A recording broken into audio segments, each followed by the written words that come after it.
Hi there! We're going to talk about felting with the Janome inspiration.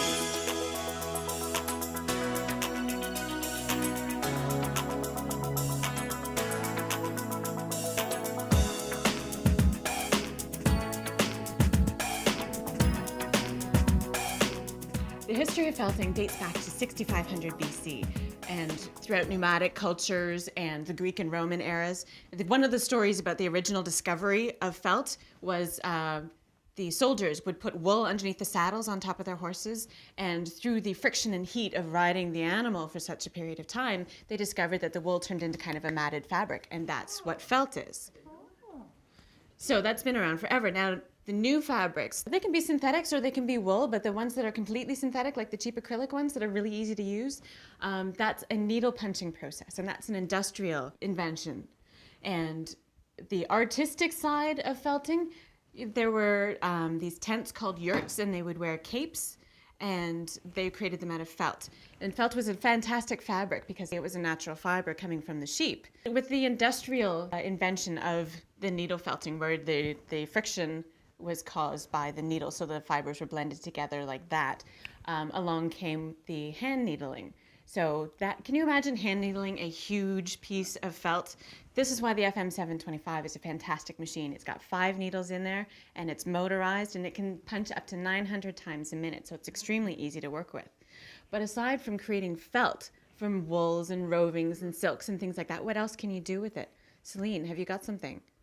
Well, you can, of course, with the roving that you're talking about, this is roving, you can take the wool, okay, and then you just do some layers, not layers, which is strands, strands, and then you can create something, you have to be artistic, huh? This is like a scarf.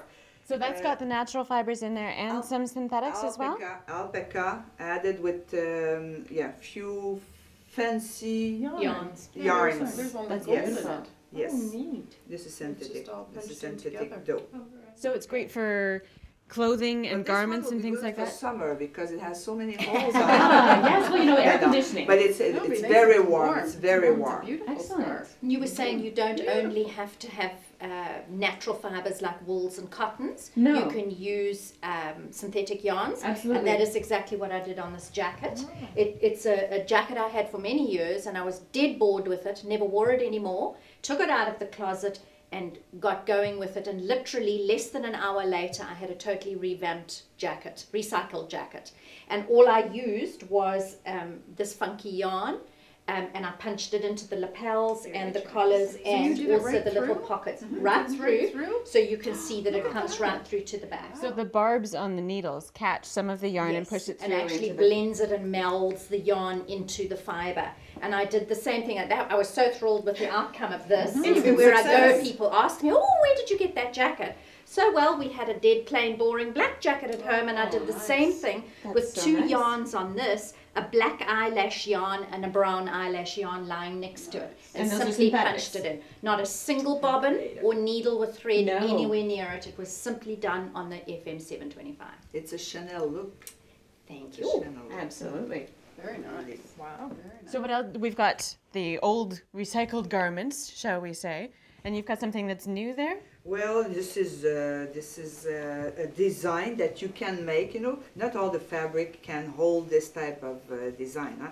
So through the back of the jean, this is jean denim. Okay. Denim, yeah. So at the back you can draw your design.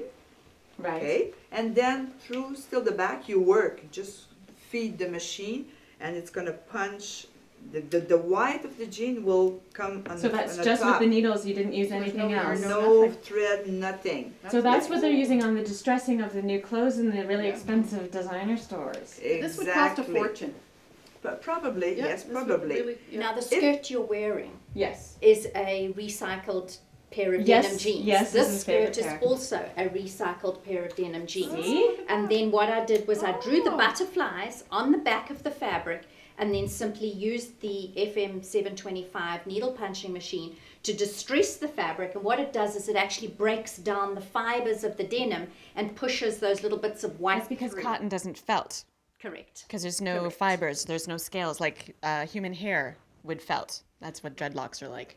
And then what I wanted to do was just define the outline of the butterfly. So from the front, I laid a yarn down and punched it in, and then finished it off with hot fixed crystals. And you don't have to sew those on No, either. you don't. You glue them. Ellen, you've got something very similar there, which is too dear. It's for a little girl. Same idea. Little pedal Oh, pushers. that's so cute. Now, the design is actually done from the back side. So with ballpoint pen, I drew a very simple little stick figure, very simple outline, and felted from the back with a knitting yarn. There's the knitting yarn from the back. So I worked from this side of the garment so that on the right side I could achieve a much softer look and a more subtle outline look. Beautiful. But little girls get Little sparkle girls. too. And then add some sparkle. We all like Well, sparkle. nowadays hot fixed crystals are so in fashion that if it stands still for too long, it gets hot fixed crystal. It does. So this felting thing, it's a really big trend these days. Do you find that it's kind of contemporary, got a really good young feel to it? What's amazing to me is how easy it is. We have used this machine numerous times at different shows we've gone to, and the young kids who sit at it, they have no fear. They just go to it. They just start adding bits of yarn and fabrics, and they just start punching. They have no fear. So the learning curve is really short. Like 30 50 seconds. seconds. 30 seconds. The interesting part, though, is when an adult sits at it, anybody who's had any sewing experience, and they want to do the front to back thing, just like we do sewing, Yes. front to back, and then they pull it away, and they're looking for the threads to cut. And they're like, well, where are the threads? How is it sticking together? So it truly is no bobbins, no threads. Extremely easy So to use. Like it really, really is amazing. And everywhere you look, you see books. Like we've got a stack of books there. Absolutely. And that's half of them. There's go on so the many internet. fabulous things you can do with it. Unbelievable. The Yeah. creativity you can get, making garments. And then Debbie's got now we've got our accessories. Oh, I get to go play not only in the fabric store, but at the yarn shop. Oh, isn't it fabulous?